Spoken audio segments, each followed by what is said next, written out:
నమస్తే. ఇక యూట్యూబ్ ప్రణీత్ హనుమంతుపై వరుస కేసులు నమోదవుతా ఉన్నాయి. ఇష్టం వచ్చినట్టు మాట్లాడేసిండు. తండ్రి కూతుళ్ళ మీద సభ్య సమాజం తలదించుకునేలాగా ఇష్టం వచ్చినట్టు మాట్లాడినటువంటి ఇక ప్రణీత్ పై కేసులు నమోదైనాయి. ఆల్రెడీ జైల్లో ఉన్నాడు. మళ్ళొక కేసు నమోదైంది. సాయి ధరమ్ తేజ్ క్లియర్ గా పోస్ట్ చేసిండు. తెలంగాణ ఆంధ్రప్రదేశ్ పోలీసులకు విజ్ఞప్తి చేస్తా ఉన్నా, ఇగో అరెస్ట్ చేయండి ప్రణీత్ హనుమంత్ అని చెప్పేసానని. ఇక చాలా మంది ప్రముఖుల దగ్గర నుంచి కూడా చాలా మంది డిమాండ్ చేసిర్రు. ఇక ఖచ్చితంగా అరెస్ట్ చేయాలి, ఇష్టం వచ్చినట్టు మాట్లాడిందని చెప్పేసానంటే పోలీసులు దర్యాప్తు చేపట్టి ప్రణీత్ ని అరెస్ట్ చేసిన విషయం మనందరికీ తెలిసిందే. ఇక క్లియర్ గా తన బెడ్ శాంపిల్ తీసుకుంటే ఈ రోజు రిపోర్ట్ వచ్చింది, డ్రగ్స్ తీసుకున్నాడు అని.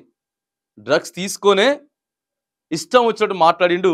దీనితో పాటు ఓ ముగ్గురు మంది కూడా ఆ మాట్లాడేటప్పుడు ఉన్నారు. వాళ్ళు ఇప్పటికే పరారులోనే ఉన్నారు. దాదాపుగా వారం రోజులు అయితా ఉన్నది. వారం రోజుల నుంచి కూడా వాళ్ళు ముగ్గురు పరారీలోనే ఉన్నారు.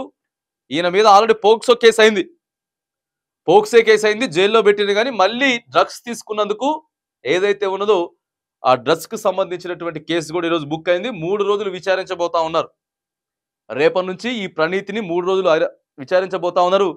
మరి ఏది పడితే అది మాట్లాడేస్తామంటే కుదరదు కదా.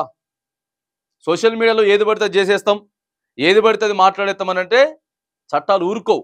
కొన్ని పరిధి ఉంటుంది.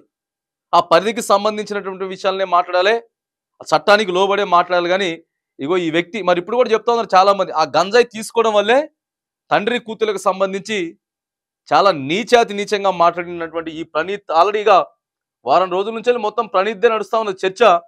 మళ్ళొక కేసు కూడా ఈరోజు ప్రణీత్ మీద నమోదైంది. ఇక ఇప్పట్లో మాత్రానికి బెయిల్ వచ్చేటటువంటి పరిస్థితి అయితే లేదు. ఆ ముగ్గురు నిందితులను కూడా పట్టుకోవాలి, విచారించాలి అని కూడా డిమాండ్లు వస్తూ ఉన్నాయి. డిమాండ్లు వస్తున్నటువంటి నేపథ్యంలో దర్యాప్తు ముమ్మరం చేస్తా ఉంది పోలీస్ శాఖ. ఈరోజు ప్రణీత్ మీద మాత్రానికి డ్రగ్స్ తీసుకున్నటువంటి కేసు కూడా నమోదైందనేది మనకి ఈరోజు కనబడతా ఉన్నది.